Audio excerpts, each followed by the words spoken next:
Welcome to Fearless with Jason Whitlock. I'm Jason Whitlock, your host. Happy Monday. Awesome show planned for you today. It's going to be old school. Delano Squires, Shemeka Michelle, Steve Kim, all joining me on today's show. We're going to talk quite a bit about Shaun King and what's going on with him. Before I do that, let me tell you guys about one of our great new sponsors, Cozy Earth. They've been around for a little bit, but still feel new to me. I've been using Cozy Earth. It helps me sleep better at night. You've heard bedding and approval brands say they're the softest and most comfortable. Do they say that? Do they promise that? Do they deliver it? That's the question. Cozy Earth does. You get the softest, most luxurious feeling fabric guaranteed. That means if you don't love Cozy Earth's bamboo sheets, you have 100 days to get your money back. But they aren't worried about refunds because once you try Cozy Earth, you're hooked for life. Start with Cozy Earth's best-selling bamboo sheet set made with 100% premium viscose from bamboo. Super soft, ethically sourced sheets which regulate your temperature, keeping you cool in the summer and cozy in the winter. And it's just not sheets. Luxuriate in Cozy Earth's pajamas, loungewear, bath towels, and much more. I've been sleeping on my Cozy Earth sheets for over a year now. Unbelievably soft, unforgettably comfortable, the coziest way to make your home a sanctuary. Go to CozyEarth.com and enter the promo code FEARLESS at checkout for up to 40% off, all backed by a 100-night sleep guarantee. That's CozyEarth.com, promo code FEARLESS to save up to 40%. CozyEarth.com/fearless. All right, without further ado, let's get to our fire starter for today. Let's get this party started. Shaun King is a narrative Negro. He's not black, not even close. Check his birth certificate, check his childhood pictures. As a child, he looked like Opie Taylor. As an adult, he looks like the white man listed on his birth certificate. But what we've learned in the past 20 years is that blackness isn't a skin color. It's a narrative. Narrative Negroes are people, regardless of skin color, who devote their lives and public personas to advancing the narrative that American blacks are perpetual victims of white supremacy. Shaun King, the Black Lives Matter activist, is the narrative Negro of the past decade. No one has been more committed to the cause of black victimhood than King, the white global elite asset who rose to national prominence standing on the coffins of Michael Brown and George Floyd. King's usefulness to the cause may be coming to an end, however. It appears his puppet masters might be done with him. His support of Palestinians and Hamas in their conflict with Israel has seemingly put him at odds with the very people responsible for his past fraudulence, misdeeds, and ascension. Over the weekend, King took credit for playing a role in the release of an American Jewish hostage, 17-year-old Natalie Raanan. Raanan's family released a statement denying any contact or relationship with King, writing, quote, "Our family does not and did not have anything to do with him, neither directly nor indirectly, not to him and not to anything he claims to represent." In response, Shaun King posted screenshots of directed messages between himself and Raanan's brother. Shaun King is Frankenstein. He's a narrative Negro monster who now fashions himself as an international diplomat and activist.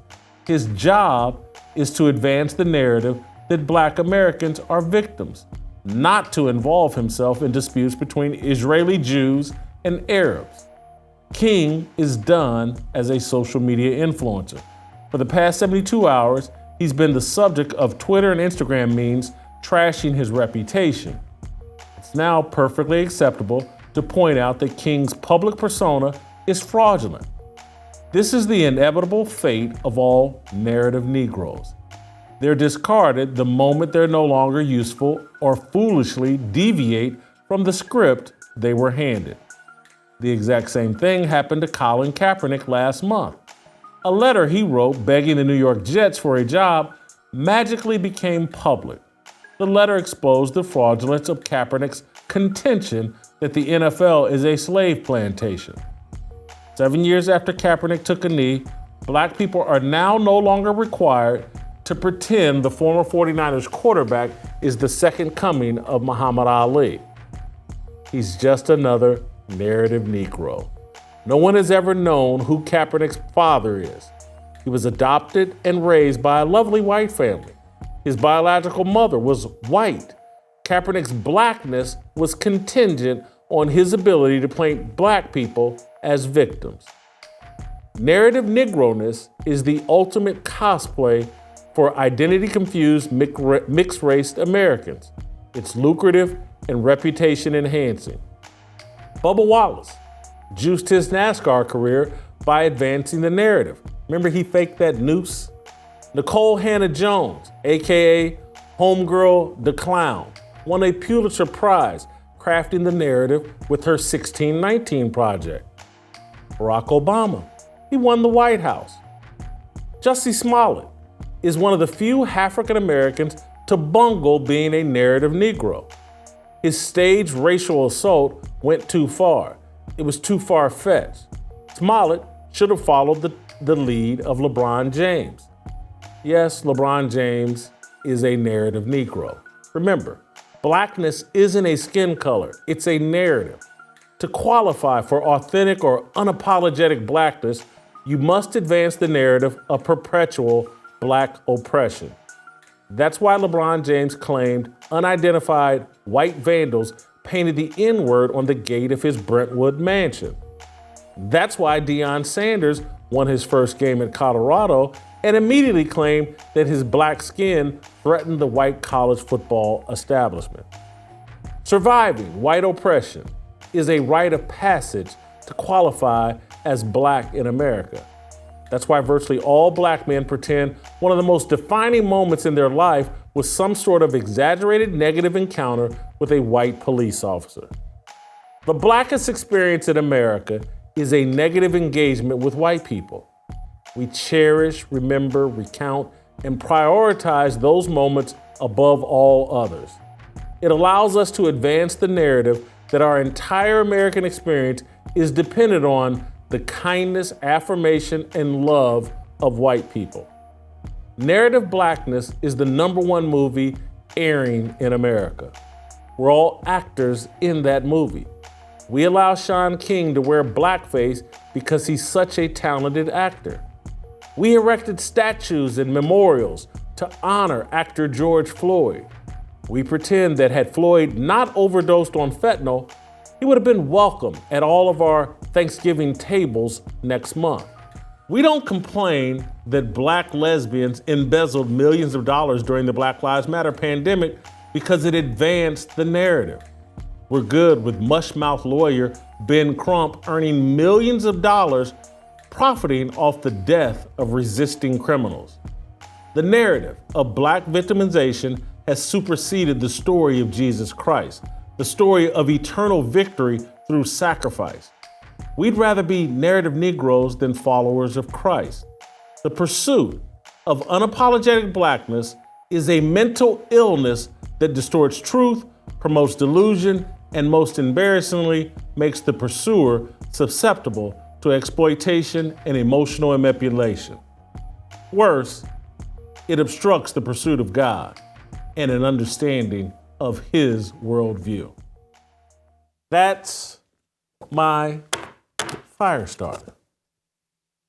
Shaun King, Black Lives Matter, narrative Negroness, this whole deal that black people, that our identities are contingent on, do we help sell the story that our entire life is dependent on white people and that it's all defined by negative engagements with white people?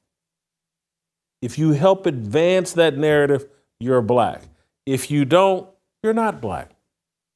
Jason Whitlock, you're a sellout. Everybody that doesn't believe that we're victims of constant white supremacy oppression, you're all sellouts. You're not really black. You're the black face of white supremacy, actually. everybody is auditioning for a role to be a narrative Negro, even white people, like Shaun King.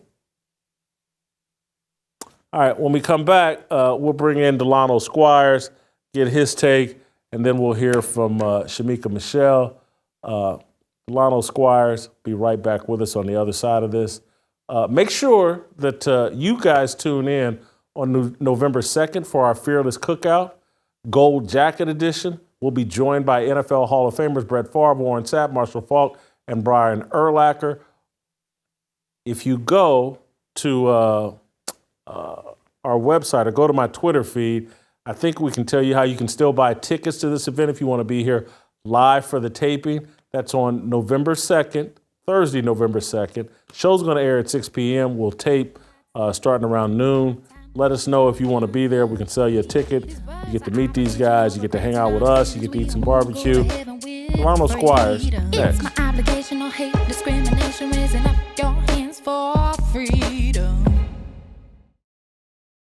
Pee Wee football coaching, previously on Fearless. But this whole thing is built around Shador, his son. This is a Pee Wee football coach doing everything to pad the stats of his son, doing everything to try to get his son in the Heisman race and at the top of the NFL draft board. And there's no one Deion is unwilling to exploit to make that happen, starting with Travis Hunter. Are you watching what's going on with Travis Hunter? Guy misses 3 games with a lacerated kidney, comes back against Stanford and plays like nearly 140 snaps or something crazy, played him both ways. And then in the second half, particularly in the fourth quarter, the dude was so gassed, he got ate up as a defensive back. Why is this man playing 140 snaps? Coming off an injury, or really at any time. Why is he doing that? Because he needs a wide receiver that's good at yak to pad Shador's stats.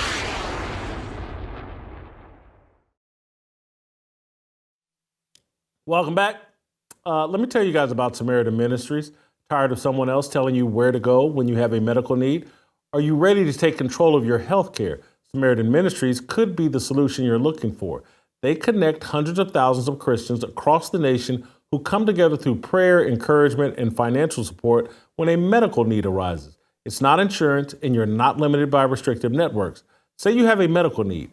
You don't have to check and see what hospital is in your network or be concerned about the doctor being in network too. No, you go to the hospital, you choose, and don't give a second thought as to what's in network and what's not. Because with Samaritan Ministries, you're in control of your health care. Afterwards, fellow members pray for you and send money directly to you to help you pay your medical bills. And when they have a medical need, you'll do the same for them. That's what biblical healthcare sharing looks like. Check it out today at SamaritanMinistries.org/fearless.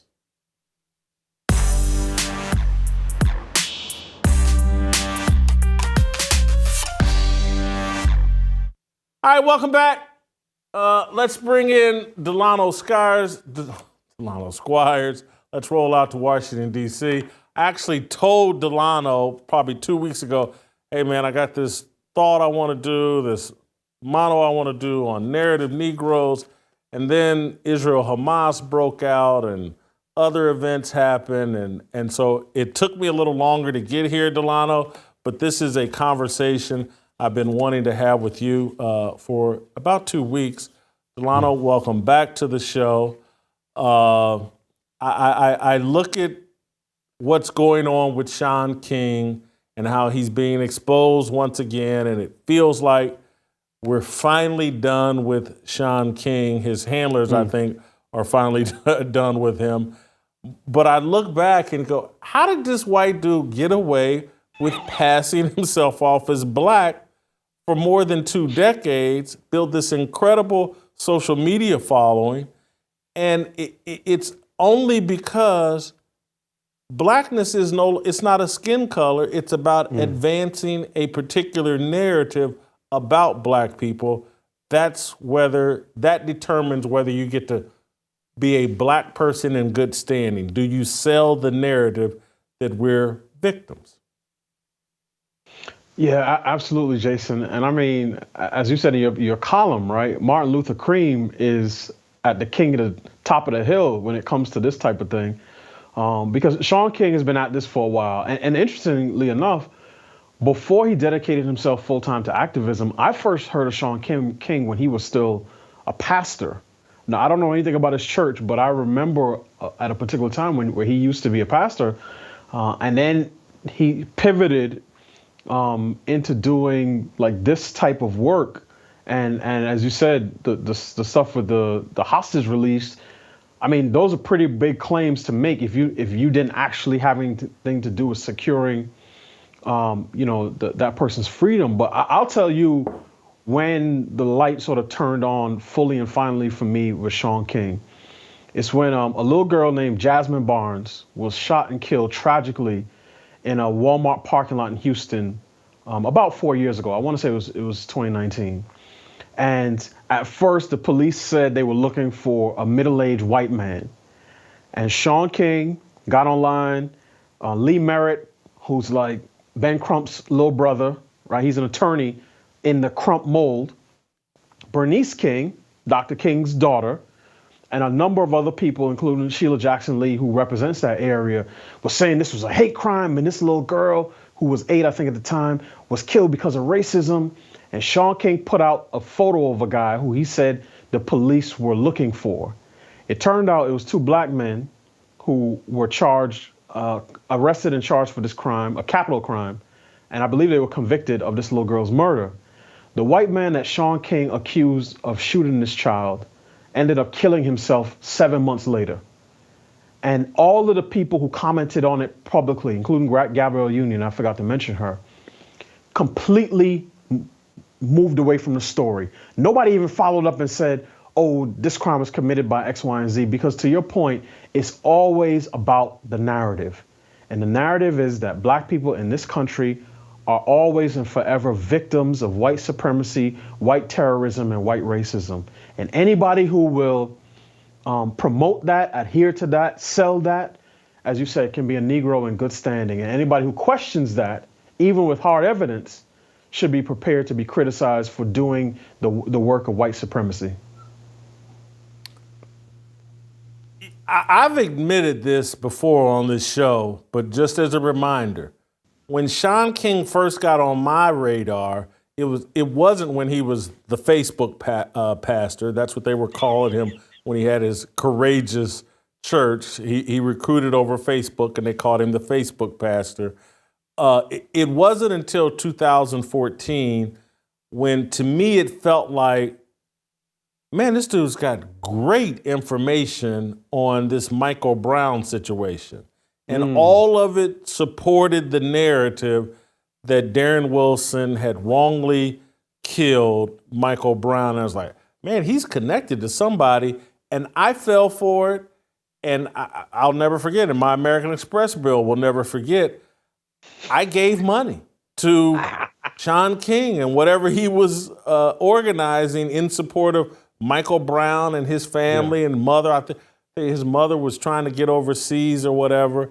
I fell for it. And then I can't remember what it was, but people started reporting about, no, here's his birth certificate. Here's a picture of him as a little kid. Here's a picture of the guy on his birth certificate that is his father. And that's when I was like, holy cow, I've been duped here. And obviously, eventually, the truth came out about Michael Brown and all that, and it really opened my. And then, Delano, I almost forgot. And then I met Shaun King. I was working for ESPN and interviewed Shaun King potentially for a job at the Undefeated. And he told such a remarkable, unbelievable story about his personal narrative that I had reporters like, hey, we got to go check this out. And we couldn't confirm any of it. and I was like, oh, that's when I officially washed my hands of Shaun King, and he became a fraud. But it's our desire to promote this narrative makes us very easily duped. Yes. There's many of us that want to believe, it's a big part of our identity to believe, oh, we're going through the same oppression as my great grandmama, and that's highly important to us, but it makes us easy to dupe. And there's just this long string of people. It's not just Shaun King, it's DeRay McKesson, it's Patrice Cullors, it's the lesbians that started Black Lives Matter. We can be easily duped because of this, and we got to snap out of it. Absolutely, Jason. Now, I will say one thing. Paternity can be a tricky issue. And there's a reason why there's a saying, mama's baby, daddy's maybe, right? Because even within the last couple of months, both Kirk Franklin and Kerry Washington have found out that the people that they believe to be their biological father actually are not. Kirk Franklin did a whole 35-minute documentary called Father's Day on finding his actual dad when the person who died a few years ago, who he thought was his dad, was revealed not to be his father. And Kerry Washington's mom alleges that, because Kerry Washington's older than I am, sometime in the mid-'70s, she did, she got a sperm bank donation, and that's how Kerry Washington was conceived. Right. So I'm only saying that to say I don't necessarily get into Shaun King's sort of racial identity, because pinning that down would be, to me, would require more information than I have at my disposal. Now, you as a journalist might have already done that work, and I just need to go and check it. But Shaun King does look like a cross between T.I., the rapper, and John B., the R&B singer. And there have been black folk passing for white for a fairly long time. And I've seen people... Hold for 1 second, Delano. Hold for 1 second. Put the baby picture of Shaun King up and show me the T.I. Put the baby picture of Shaun King up. Show me the T.I. in this picture. No, we got a single shot. No, we got a single shot of him in the right... No, I've seen pictures of him like as a teenager, where he had the low cut, and I said to somebody, I said, he's gonna look like T.I. to me. But all I'm saying is, racial identity is a very tricky thing. Jason, I'm gonna use personal experience, right? I'm gonna speak personally for a second. My mom is the youngest of 10 siblings, and picture. That's T.I. Hold on for a second. That's T.I.? No. I'm thinking of a different picture that I've seen of him. Not that one. Oh. If I find it, I'll send it to you. But that looks like a white boy Johnny that used to live next door to me, but go ahead. But my oldest aunt, who's since passed away, her I think her first husband was of European descent. I'm not sure, Hungarian. He might be Hungarian or something to that effect. So I have, a number of cousins who are, for lack of a better term, mixed race, right?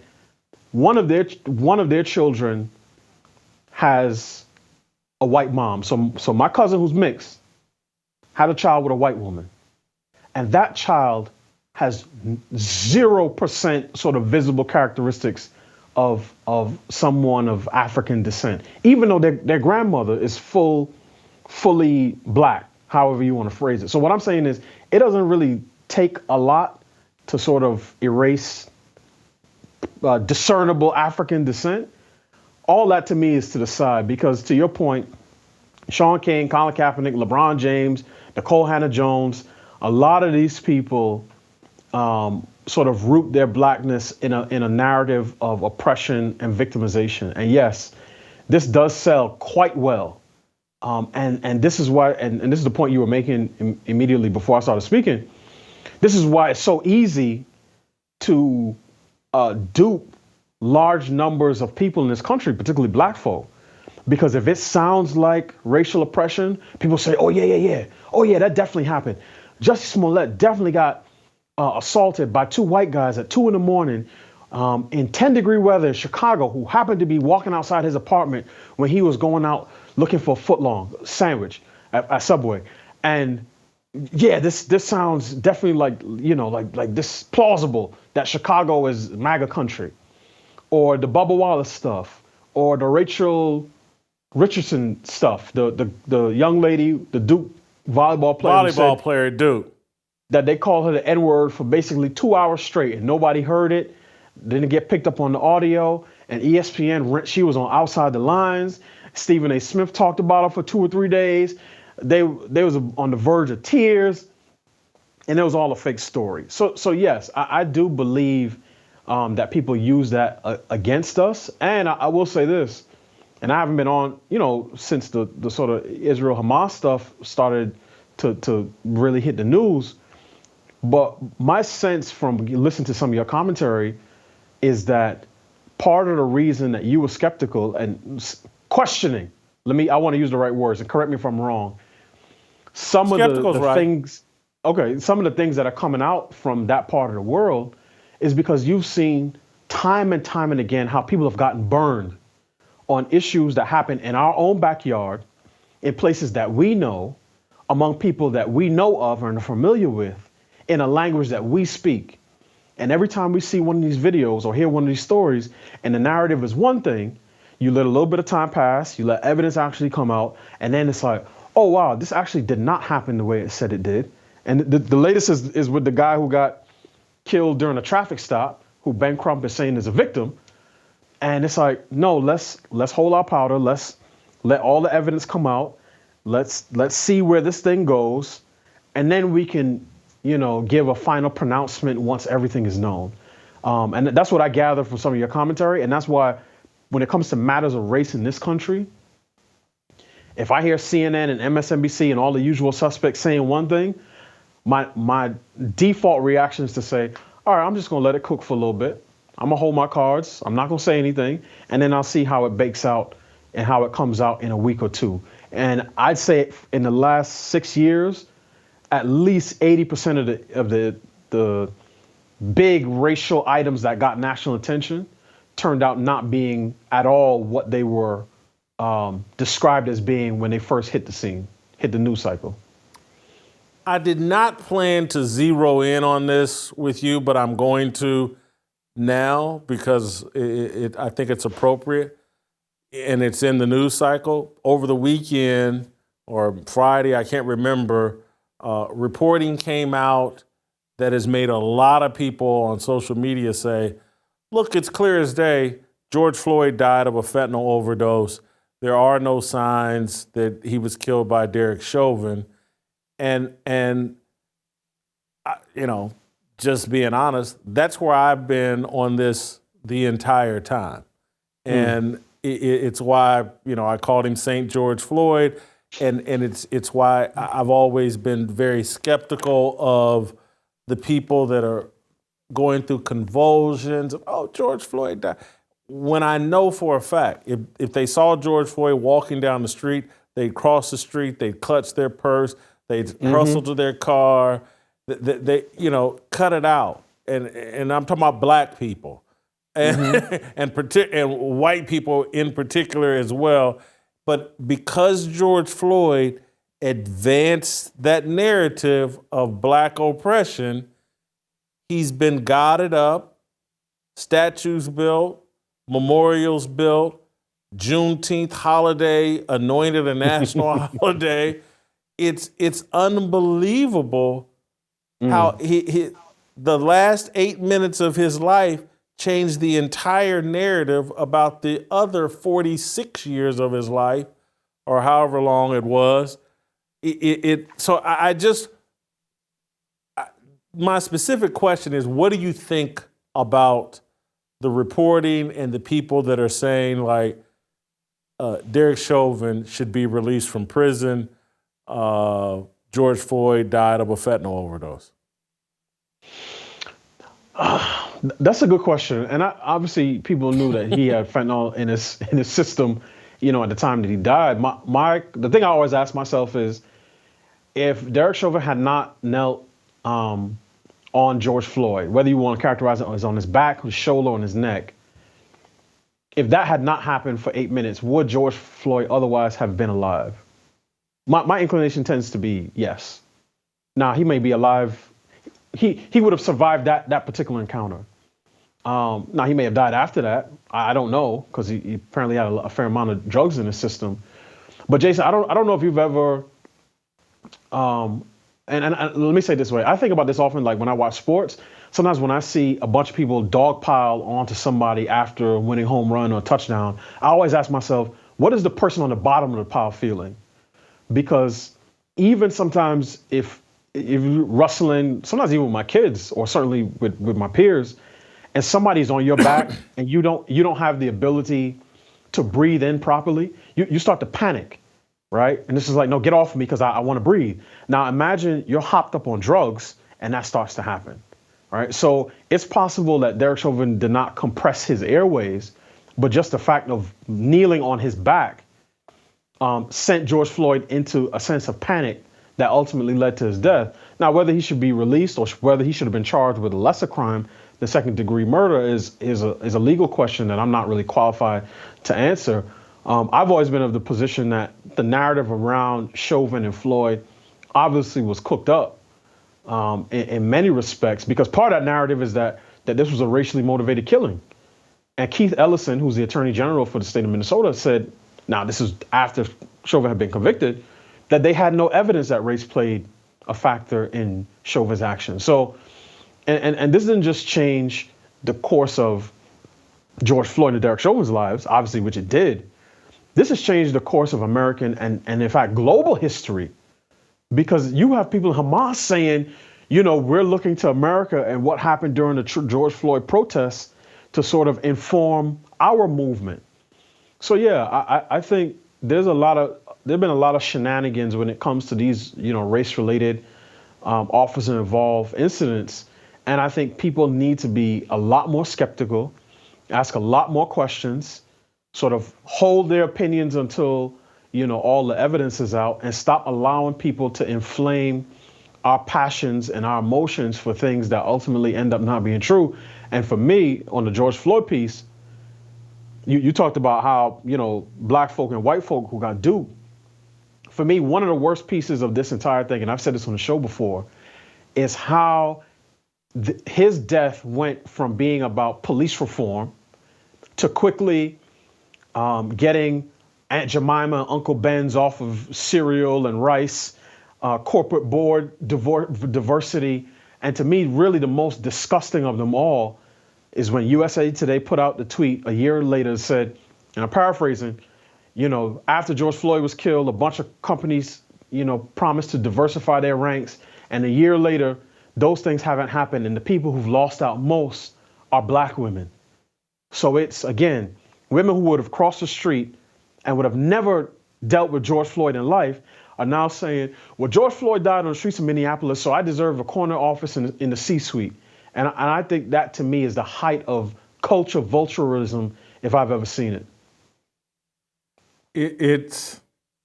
A black man dies, but educated black women should benefit the most, and it's a tragedy that it hasn't happened. It's an unbelievable statement. I do want to enter this into the record for those of you new to the show, don't know much about me, whoever you maybe be, or maybe you just missed it, but my cousin Anton Butler was killed by law enforcement in 2012.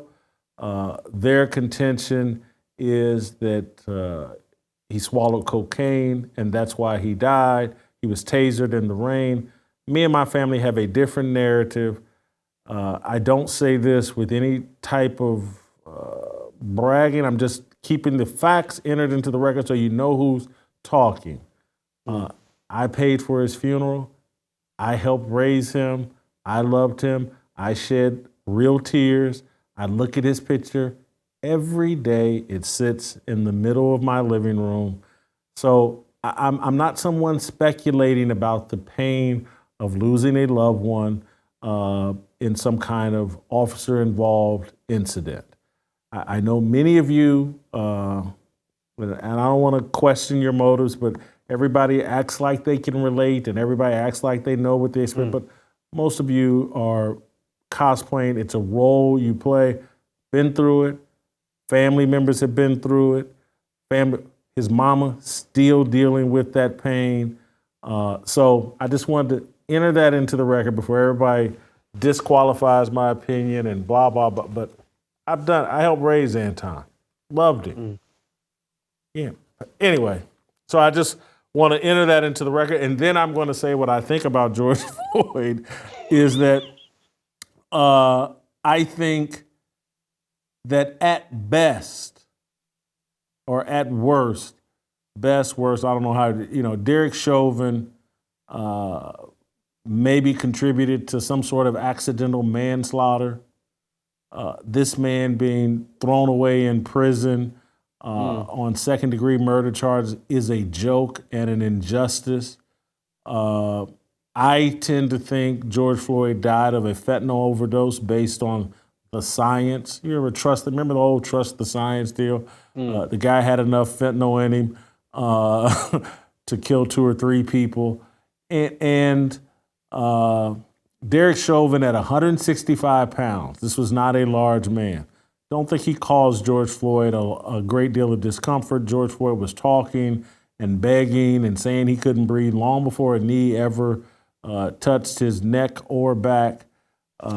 It's an injustice, and it's George Floyd died in service to the narrative, and the narrative is most important, and that's like we are being used to advance a narrative that we think serves us, but it really doesn't. It just really does. And I'm talking, and particularly when I say the we, I'm mostly talking about black men. Because as USA Today pointed out, as Delano, this has nothing to do with black men.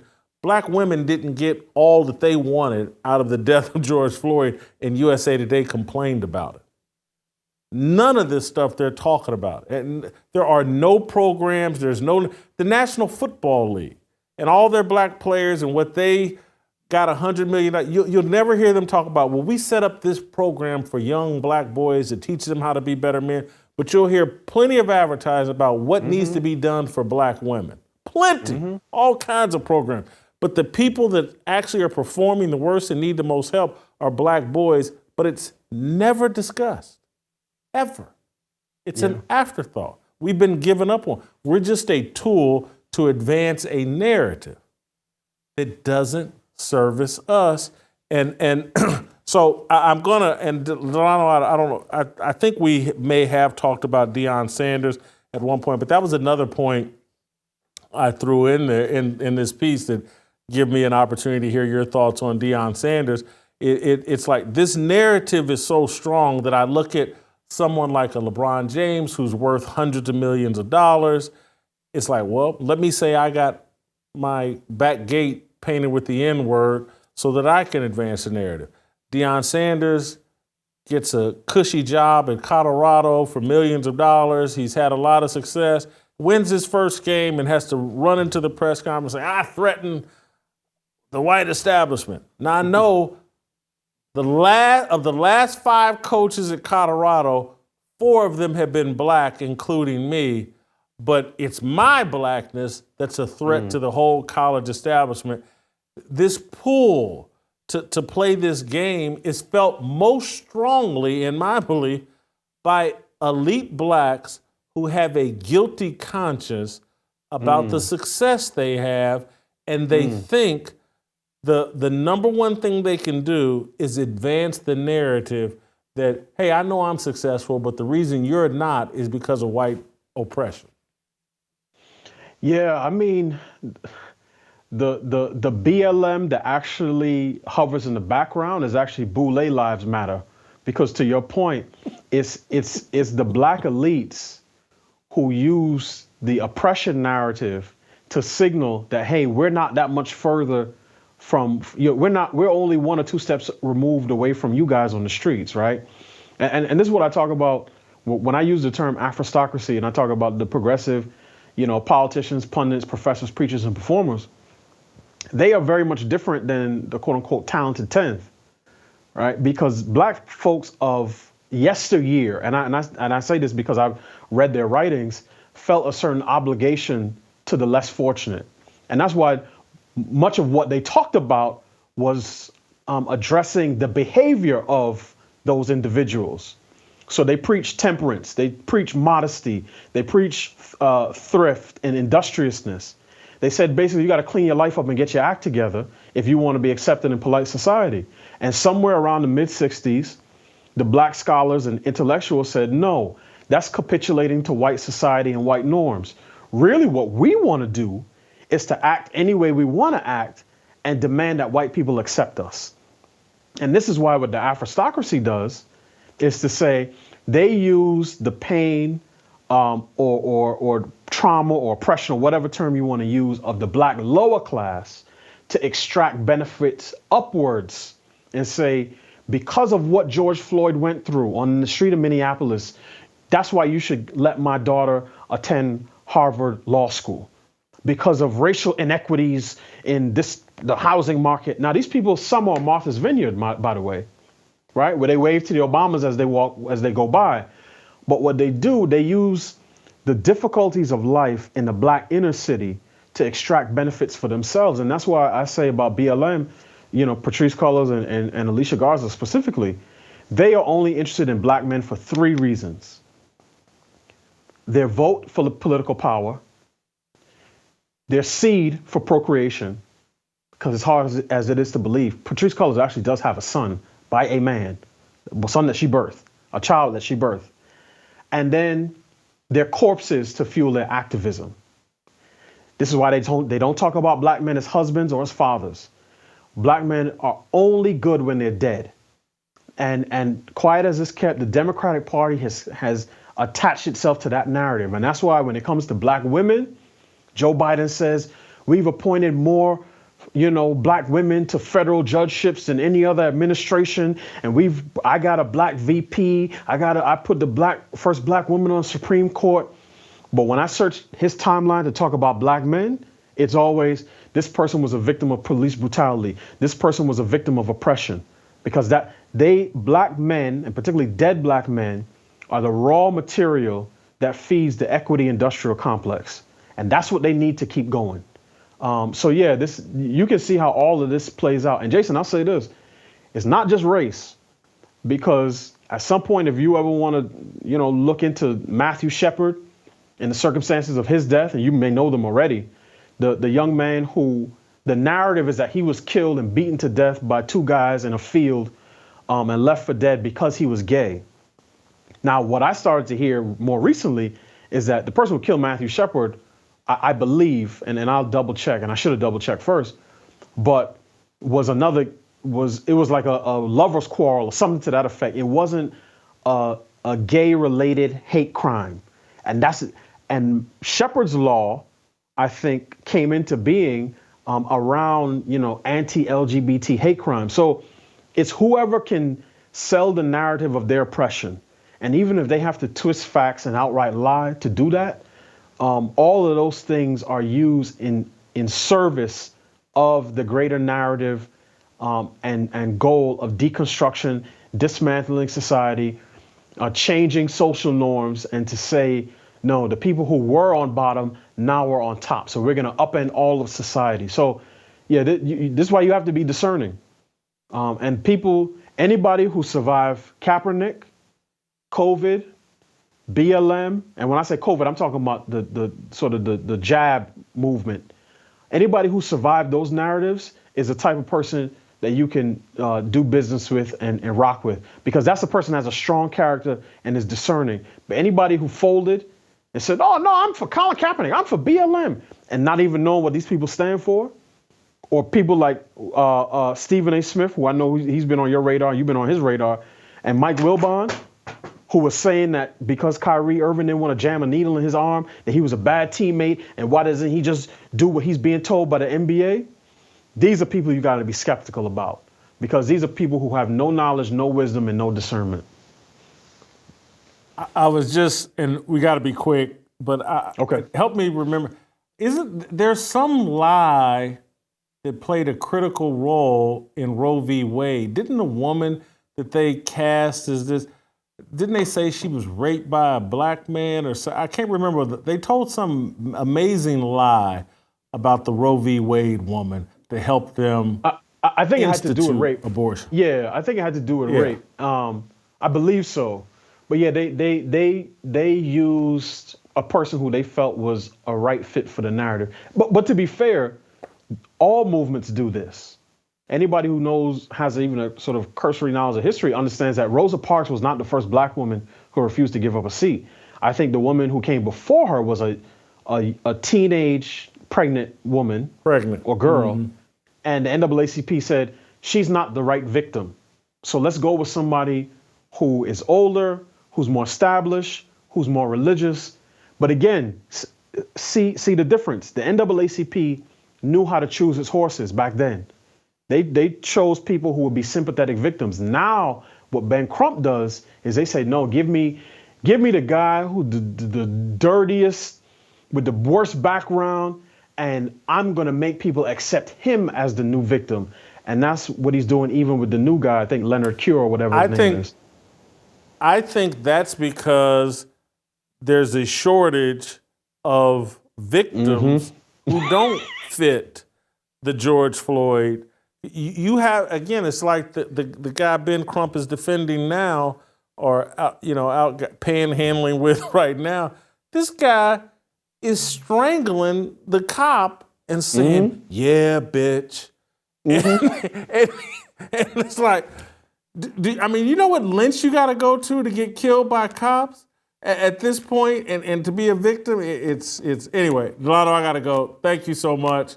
Thank you, Jason. Great job as always.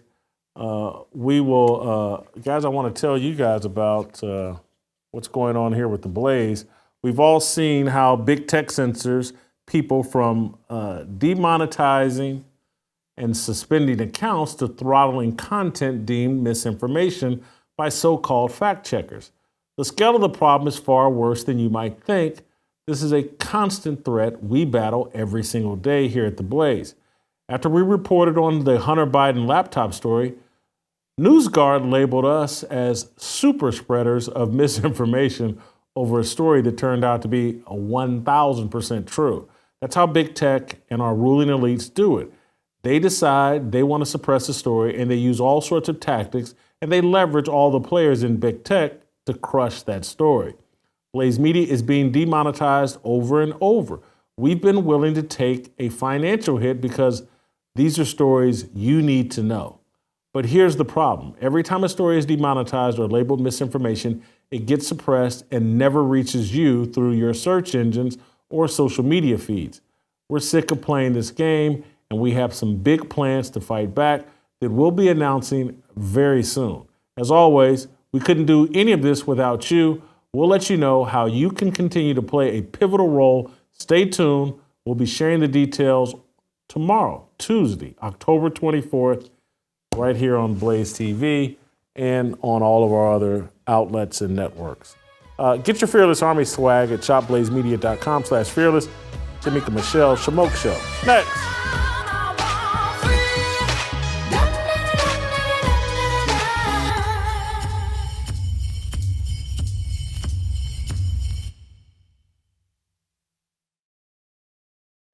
Brett Favre, previously on Fearless. The strategic part of it is taken away. And what I mean by that is defensive coordinators, I heard it so many times. Make it be known that you're close or you're going to be close. Bumping, hitting. The defense coordinators that I played with never said break his leg or clotheslining or anything like that, but you wanted to make him uncomfortable. And if you had a chance to sack him, you wanted to decleat him within the confines of the game. And you want the making him uncomfortable part of the game is gone. So I'm sure offense coordinators and certainly quarterback coaches are saying, look, they can't hit you. They can't hit you.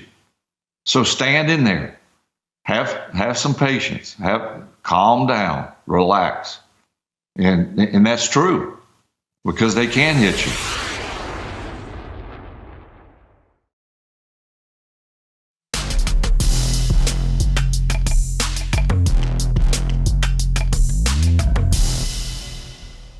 All right, welcome back.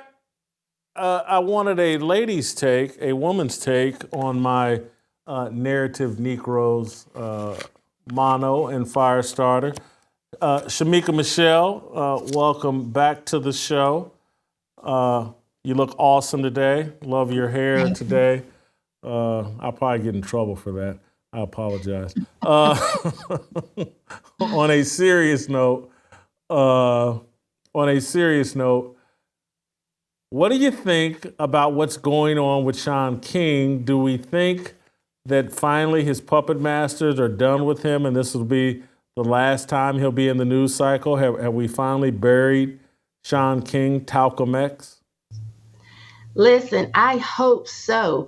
And I heard Delano say that he reminded him of T.I. And I was thinking, well, what does the T.I. stand for? Must be tan invisible or tan imaginary. Because, I have just always thought he was a fraud. I never really get into any person that I consider light, bright, and almost white, acting as if life has been so hard that they just need to get on the front lines.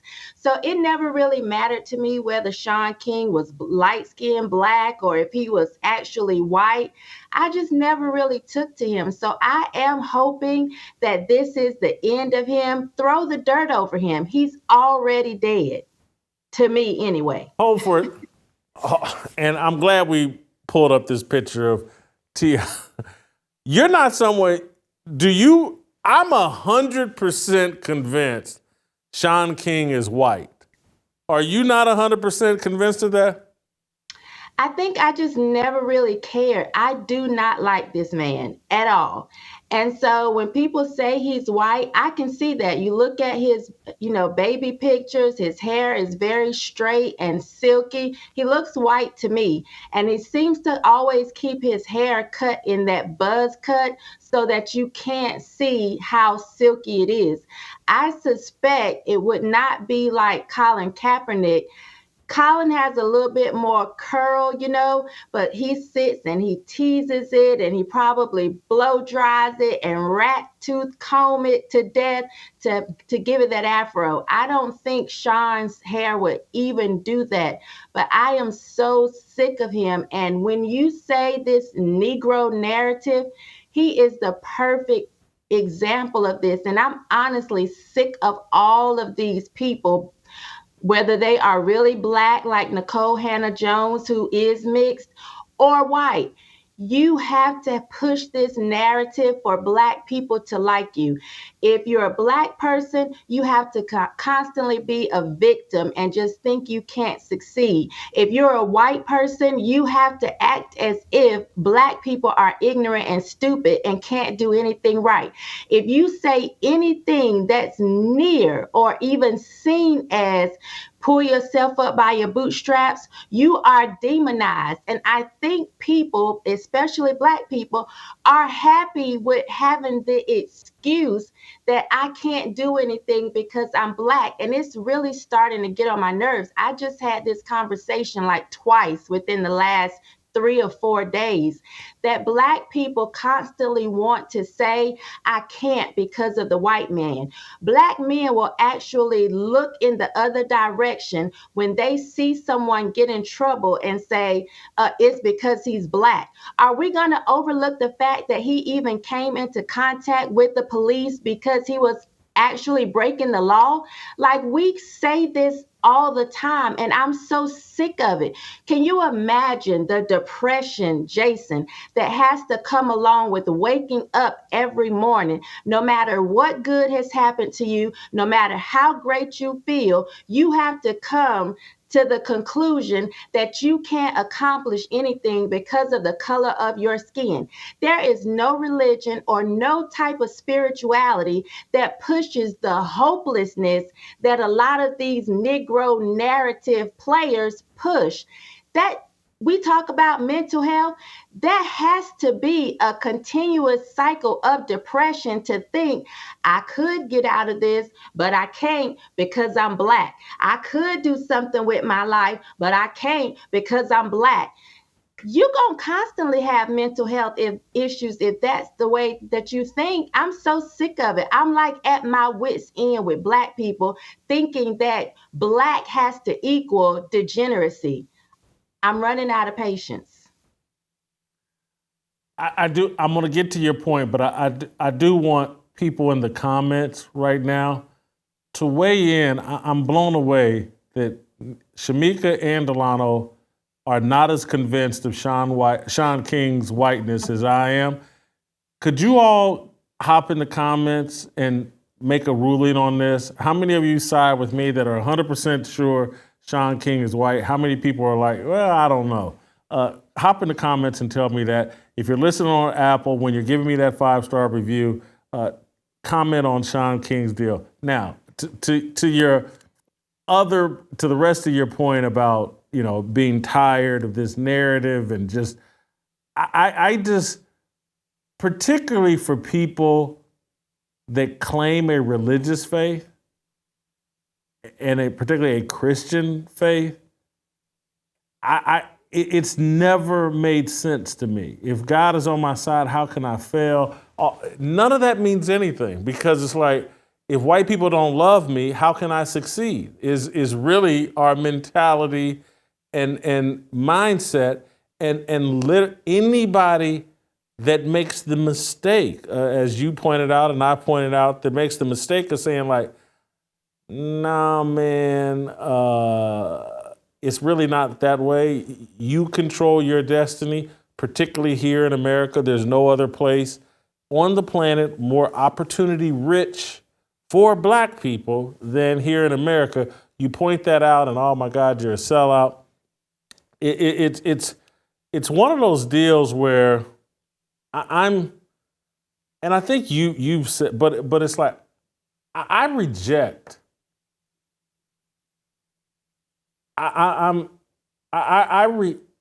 My skin color is so unimportant to me at this point. It's never been less important to me than at any point in my life than right now. And it's because everybody else is trying to make it the most important thing, is why it's just like, it's unimportant to me at all. It's not what I have to offer the world. I certainly don't have any shame over it, but I don't have pride in it. This whole Black pride movement, it leads you astray. It makes you accept falsehoods and fraudulent people like a Shaun King, like a DeRay McKesson, like a Patrice Cullors, all out of loyalty to a narrative that just isn't true. I'm at a loss to understand, particularly for Black people that have had success. And I guess I'm not at a loss. I just think they do it because they feel guilty about being successful. And they want to convince poor Black people like, yeah, I know I'm successful. Yeah, I know I moved out to an all-white neighborhood. Yeah, I know I talk proper English.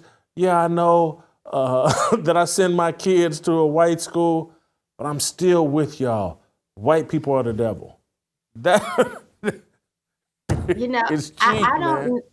I don't know if I don't take any pride in my skin color, simply because I put on tanning lotion in the summer and lay out in the sun to get darker. Like that chocolatey, smooth color that I get in the summer, I love it. My skin looks even. I feel like I look good enough to eat. So I don't know if I don't take any pride in it.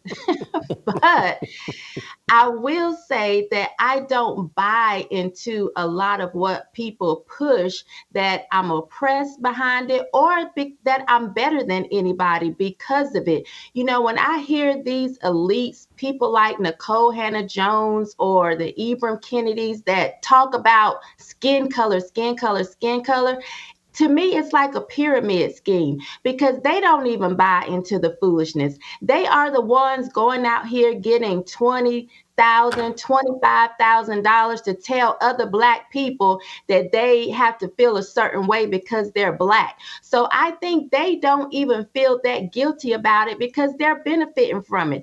They're clocking all the money behind it. And it's only the people at the top that's actually pushing that narrative is really benefiting from it. They're the only ones. Everybody that's buying into that foolishness is being held back because you actually believe that stupidity. You actually believe that because of the color of your skin, someone is going to hold you down. And I hear so many people talk about prison. You know, my sympathy for Black men that have gone to prison is very limited, simply because my ex-husband spent 6 years in prison, came out and had a successful business. Now he has multiple successful businesses. We have a friend who actually learned how to bake in prison. Now he has a very successful bakery. Like, if you come out and you actually believe in yourself and you stop the BS, stop the white man looked at me a certain way when I went into court. Maybe because your pants were around your thighs, you idiot. Oh, the police, he ain't treat me right. Were you speeding? Were you smoking weed and he smelled it and he stopped you? And it's frustrating for me, the excuses that we have to not be successful. Sometimes I think we are afraid of being successful. There's that fear of succeeding, because if you succeed, then you will have people who did not succeed looking at you as if you think you're better than, simply because you're not walking around saying a bunch of foolishness, like I'm Black and I'm proud, or, I got to come against white supremacy. I don't think white people wake up every day trying to figure out how to hold Shemeka Michelle back. But who can hold me back is me, my own thought process, because thoughts become things. So if people actually change the way that they think and carry themselves, because listen, when you think more highly of yourself, you carry yourself differently. Because I think more highly of myself, you're not going to catch me twerking in a restaurant. You're not going to catch me being loud and unruly and obnoxious. I'm just not going to do that, because I think more highly of myself. And I do feel like the only person that can stop me is me. You have to remember, Jason, I was born to a woman who was 15. I have a friend who just wrote a book, and I actually talked to her a couple of days ago. She thought I was calling because she put us in the book. And I hadn't even read the book yet, but she was just saying how my mom introduced her to things she would have never experienced. And her parents were older. And she said she looked at me as if I lacked nothing. Now, there were times my soles were flapping off the bottom of my shoe. There were times we had macaroni and cheese and green beans for dinner, and I would say, Grandma, where's the meat? And she would say, the cheese is the meat. But this young woman felt like I lacked nothing. It would be a slap in my mother's face if I went out here and took on this whole oppression narrative, this Negro narrative, as if I couldn't do anything because of my skin color, when I have people looking at me that felt like I lacked nothing. My skin color didn't keep me from doing anything. Being a woman didn't keep me from doing anything. It's me. Anything I haven't accomplished is because of me. And until we start taking accountability as people, we're going to take the easy road to say, oh, it's because I'm Black. I hate that. And that's one of the reasons I've never liked Shaun King. Shaun King rose to prominence, like you said, on the grave of people like, what was the little boy? Michael Brown. Michael Brown, the Tamir Rice. He rose to prominence standing on their graves. I do not like people like that. So I am hoping we're coming to the end of Shaun King, because I just think it's a travesty how many Black people buy into that, knowing you can look at this man and know he has never suffered the type of racial discrimination that he claims he has. There's no reason for him to be a Black activist. I went to school. Now, listen, whether he's Black or white, again, I don't care. Even if Delano wants to think maybe he looks mixed race, I went to school with mixed race people. They were always looked at as the best thing since white bread, not sliced bread, white bread. They had a certain privilege. So I've just never really taken to the Shaun Kings, the Nicole Hannah-Jones, the Colin Kaepernick. Like, miss me with all of this. My life was so hard. I'm a dark-skinned Black woman. My hair is natural. Life hasn't been that hard for me. So you're not going to get me to buy into that foolishness. I just won't. The last thing, I've lived long enough that I'm not even sure. I certainly don't believe in systemic racism. What I believe, unfairness is systemic. And unfairness can be delivered by anyone. I've had just as many white people do me wrong as I've had Black people do me wrong. I've had just as many Black people do me wrong as I've had white people do me wrong. And I think that's the case for anybody that has spent time around both racial groups. And so unfairness doesn't have a skin color. It has a lack of ethics attached to it that anybody is capable of. And I could sit here, well, I can tell you this story about how some people at Outkick lied to me. Well, I can tell you a story about how some people at some Black business people lied to me or whatever. I can go story for story, any direction you want to go. And I think that's the experience of most people, or they just haven't lived long enough or haven't had enough integrated experiences where it's just unfairness. And people either have ethics or they don't have ethics. People either have a set of values that they stick to or they don't. And there is no skin color that's specific to. There's just lack of character and ethics in this world. And to try to say one group has a lock on that is racist, and it's inaccurate.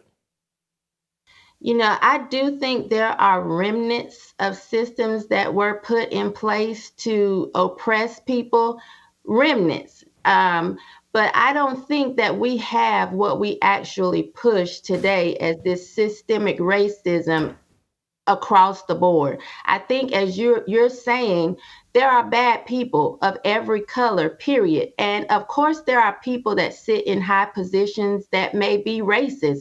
But there could be people working at Burger King that are racist. I don't think it is to the point that people buy into as if this is 1950 or 1930. I just don't believe that anymore. And so I do feel like people would do better if they looked at a person according to how they treated them. Because for me, I don't care what color you are. I am going to treat you the way I desire to be treated. Now, if you act a different way, you're going to get the getting, because I'm gonna give it to you regardless of what color you are.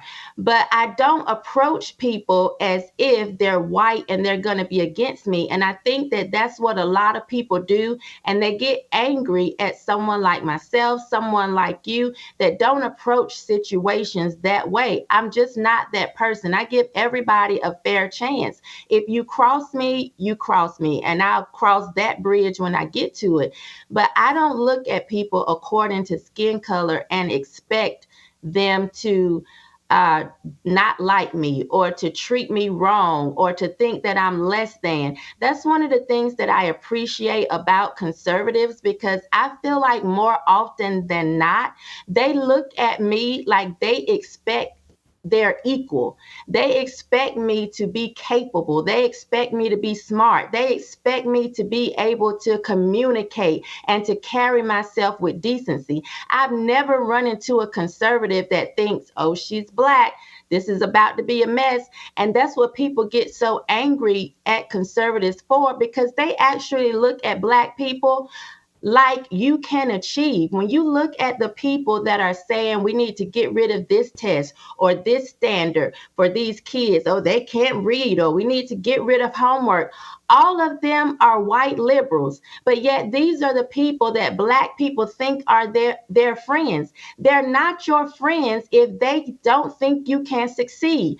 If you have a dog and you take that dog into somewhere to be trained, when you come back to pick that dog up, you expect that dog to be able to sit, to fetch, to roll over. Yet black people buy into the narrative that we can't do the same. So you think that I'm supposed to buy into this Negro narrative that a dog can be trained, but I can't grow up and actually achieve things and know how to carry myself or conduct myself in America? You see black people that will intentionally tear up the English language as if they are coming against white oppression or white supremacy. You look stupid tearing up the English language like that simply because you think you're taking a stand against white supremacy. No, you look like you couldn't learn the basic English when you were in school, like you're stupid.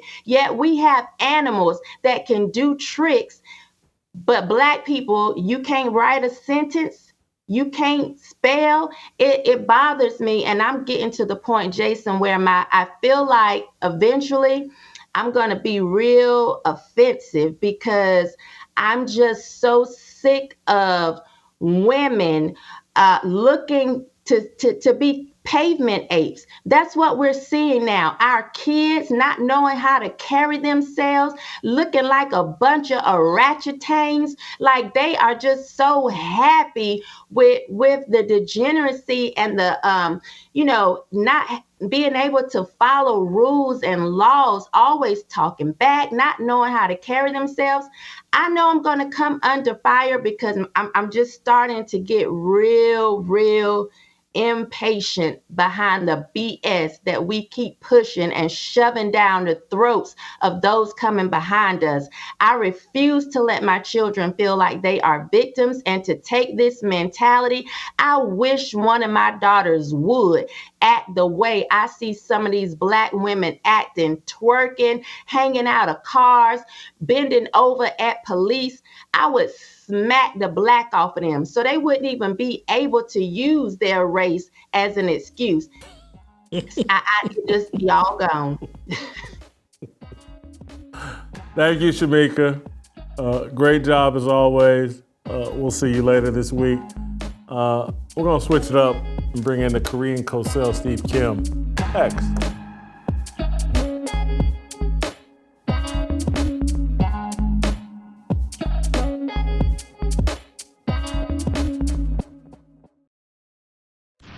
Warren Sapp, previously on Fearless.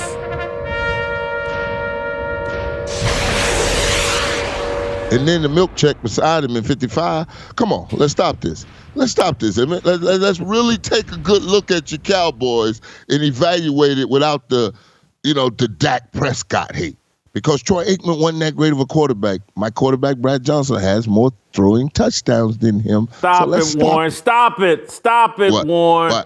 What? Aikman was on a complete offense with a running game and an offensive line. Troy Aikman could have put up numbers. Troy Aikman could have. Coulda, shoulda, woulda? Yes, That's what you're telling me? He didn't have to. He won 3 Super Bowls. So you're telling me Jimmy Johnson, one of the greatest coaches, Hall of Fame coach, had a 40, 50,000, 300 touchdown passing quarterback, and he didn't take advantage of it? He let Vinny Testaverde throw the air. He won 3 Super Bowls. He let Vinny Testaverde throw the air out the ball in that Fiesta Bowl with 5 picks in the Penn State game, but he had Troy Aikman, the blue-eyed wonder, and he wouldn't let him throw?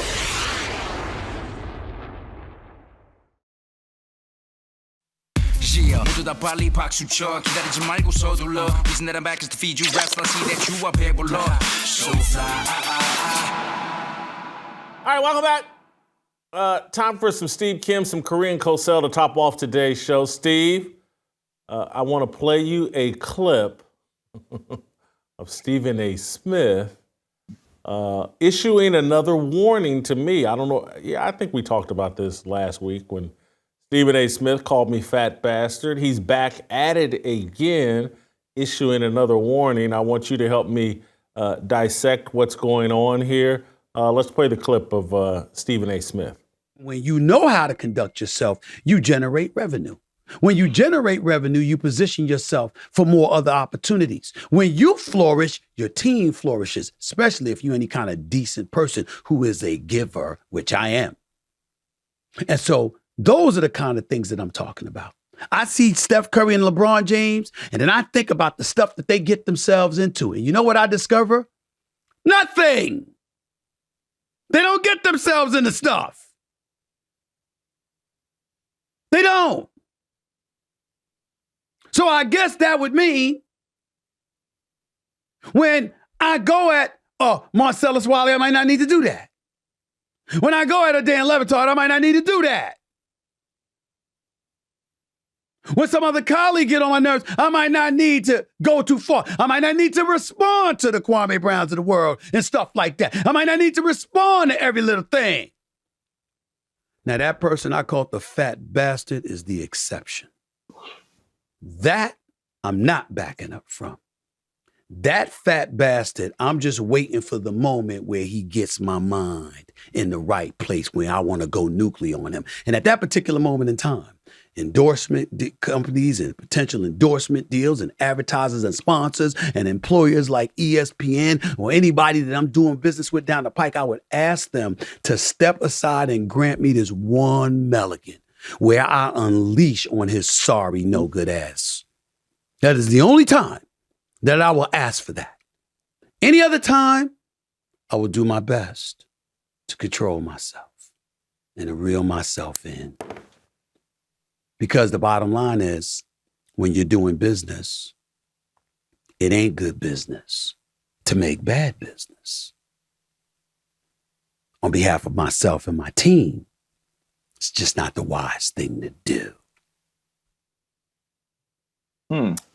So that's Stephen A. Smith. I do want to translate. I believe he said to be granted a mulligan.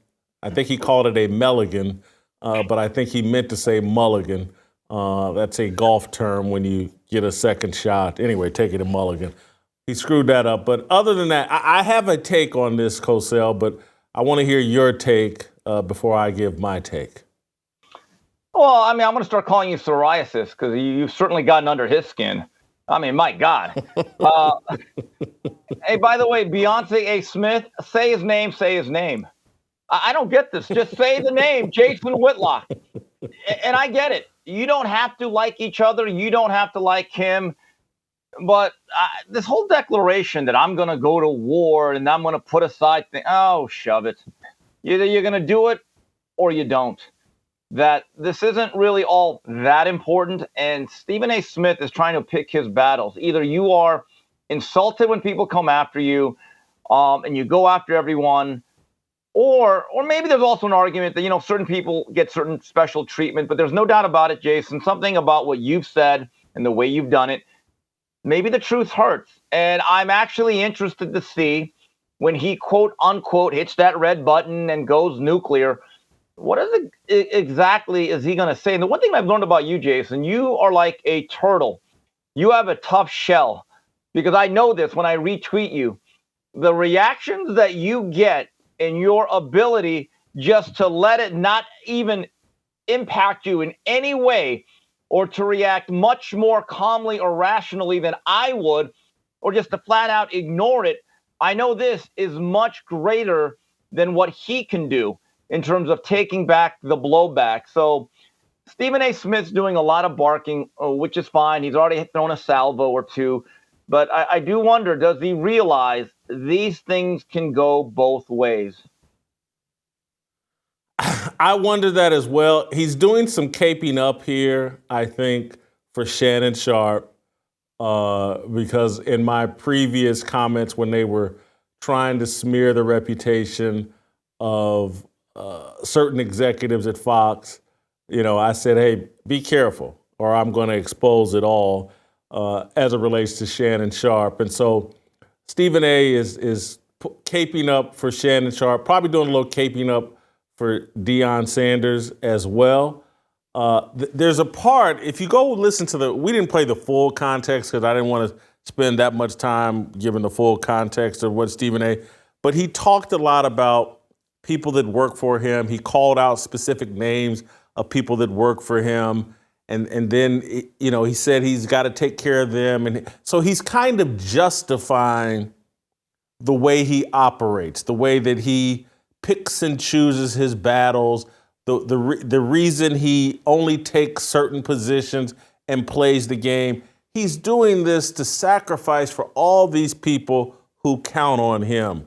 And so there's a game that has to be played. So that's going to be part of his overall narrative. And then, quite frankly, Steve, it's crystal clear that a former employee of mine, Uncle Jimmy, has found a new shoulder to cry on.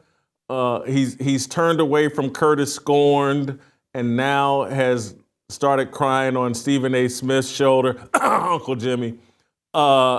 And so what I would say is that, everybody here, Shannon Sharp needs to be careful. Stephen A. needs to be careful. Uncle Jimmy needs to be careful because there's always two sides to every story.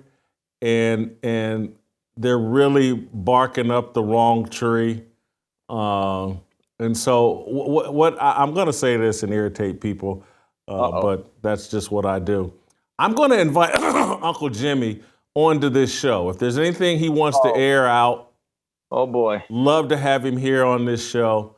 I also want to make it clear to Uncle Jimmy that if you want to go on Stephen A. Smith's show and say anything, please do. I will not hold it against you. I will not. There'll be no lawsuit. Whatever this NDA that you're talking about that you're telling everybody you had to sign, please ignore that.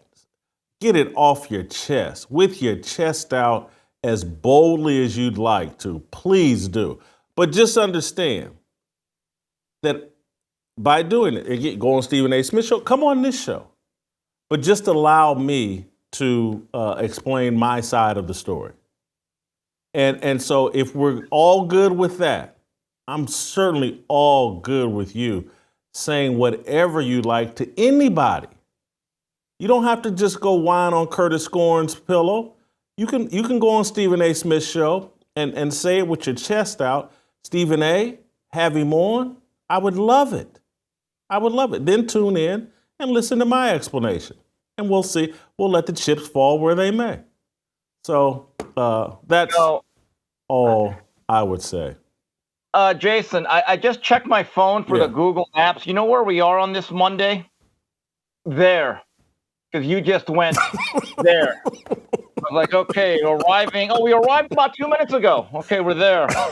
Here's the other thing. Going back to Stephen A. Smith, there's no doubt that he's not only pandering, but he's martyring himself because he understands that lobbing grenades at you makes him popular to certain segments of social media and Twitter. Let's just be honest about it. And so he knows what he's doing. He's trying to gerrymander his own public opinion and approval ratings. So it is what it is. But I would say to Stephen A. Smith, if you are ready to get down into a phone booth and battle, you better understand that the rules of engagement, they're not what you make it. Oftentimes is what the other person makes it. I'll just leave it at that. I'm going to leave it there. I've gotten myself into enough trouble. Yes, but anybody else, that invitation extends to anybody else. If you happen to have gone to my high school and I gave you the benefit of granting you a job and you have something you want to say, please air it all out. Air it all out. Because I have zero problem with transparency. So I'll just leave it at that. We'll play tomorrow, and we'll see you tomorrow.